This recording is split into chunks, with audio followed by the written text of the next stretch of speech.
evil seeds that five sensories will plant in the minds of six sensories in order to get their way. So some of the evil seeds that five sensories will plant in the minds of six sensories when they're in a boyfriend-girlfriend relationship, for example, is they will say something like, I broke up with an ex because of X, Y, and Z reason. Because they could say, because they gained weight, or because they dressed too slutty, or because they dressed too conservative. It could be any reason at all. But what they're trying to do is get you to compete for their attention and to panic. So when you're panicking, then you're more likely to do the thing that they want you to do, and it's a manipulation tactic. So if they ever say something like that, like I broke up with somebody over that, or it ended because of that, just agree with them, but don't do anything rash. Don't do anything crazy in response to that. Just ignore it and don't worry about it. Be yourself and pretend like they didn't say it, because the intention is for you to get upset and lose emotional control, and you don't want to do that. So it's better to just even ignore them if you can. Don't worry about it, don't respond to it, or just agree with them if you must respond to them in the moment, and then just forget about it. Don't worry about it. The next evil seed that five sensories will plant in the minds of six sensories could happen in earlier phases of dating. So they're more available, they could be seeing other people, and then you might see them liking the pictures of actresses, liking the pictures of models if you're looking on their social media. And actually, I recommend you don't look on their social media for whatever reason, because it's kind of like stalking, but it's also a game for them. So they're kind of aware that you might look on social media what they're doing, and then they'll kind of mess with you by liking other people's pictures, or they may put pictures up of their own and have a bunch of girls or guys liking it. Either way, it's kind of a game. So they're trying to get you jealous. So what's the best solution to not get jealous? Well, first of all, don't look at their social media. Just completely ignore it. Don't worry about it. Secondly, if you are the jealous type and they bring it up in conversation, maybe they are smart enough to know that you're not going to look at their social media. So they're going to bring it up in the conversation instead, and they'll say, I liked this person's picture, I liked that, this person looks really good in a swimsuit, or that actress looks really good nude. Like, whatever it is that they say, just be like, sure. Like, be totally neutral and don't react. And then playfully, when the opportunity comes up, you can kind of turn it around on them. If they're like complimenting an actress, saying that actress looks good, you can be like, oh yeah, that actor looks really good too.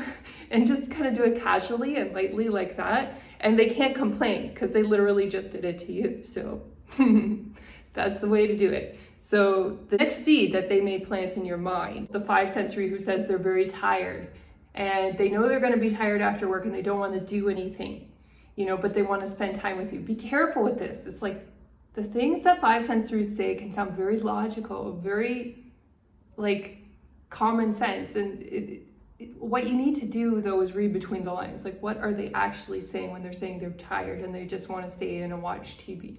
You have to be so careful to read in their games as six sensories. And then you kind of go, oh, like that's what they mean. That's what they want to do. And I may or may not want to do that. So what you can say instead is go along with their story. They're saying they're tired. Be like, oh, you poor thing.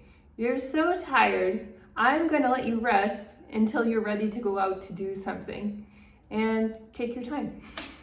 Say something like that, because you're buying into their story. It's very logical, but you're also setting your boundary. You're saying like, I want to go out somewhere and do something. I don't just want to stay inside all the time as a sixth sensory and do things that I may or may not want to do with my body, and that is up to you. That is your boundary, but have a few lines. And if you're not sure what to say to a person, take your time. You don't always have to respond to a text quickly. If you want to get coaching or assistance, you don't know how to respond to something, you don't know if it's a logical or reasonable request, take your time, go slow.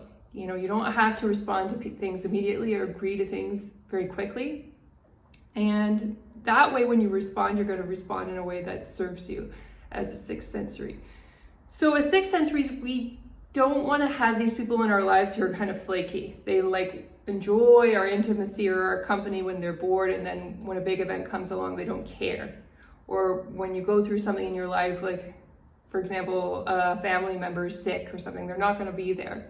We do not want these fair weather friends even in our lives. We want real, authentic people in our lives that are either our friends or our partners who are actually going to support us when things get tough. These people who are superficial, like, I guess they can come with you in a group and be like distant friends and kind of be in the background. It's fine, but you don't want these people in the foreground of your life, in your inner circle. It's not wise, and they don't deserve to be there, right? They haven't shown you that loyalty. They haven't shown you that commitment, the good actions in order to keep you engaged and to keep you around. So don't just buy into anything that they're saying right off the bat.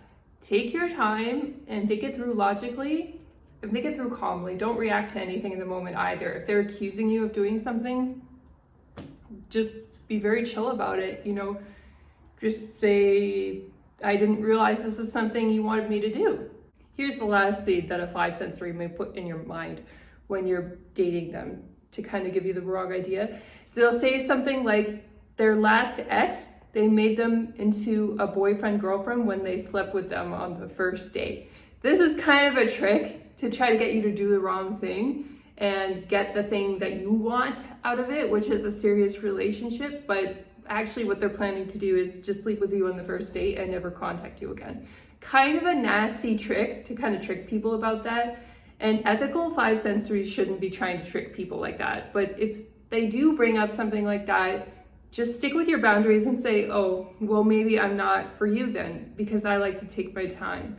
And put it that way and be very polite, and then just see what they do next. If they're good to you and they continue to treat you well, and that's like the only time they bring something like that up, then don't worry about it.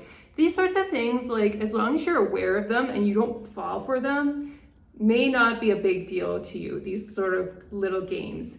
Having said that, if they're playing a lot of them and they're saying a lot of little digs and a lot of little crazy things to get you uncomfortable, at some point you could just draw the line and say, it's too many games. Like, I don't want to deal with that.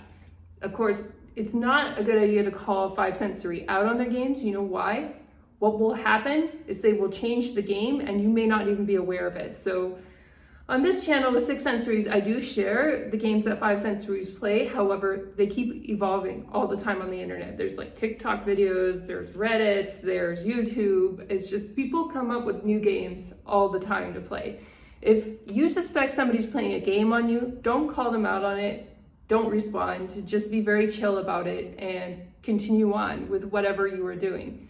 And then you will always win the game. And then when it's appropriate, you can also give them a playful comeback or give them a taste of their own medicine when it's appropriate for you to do so.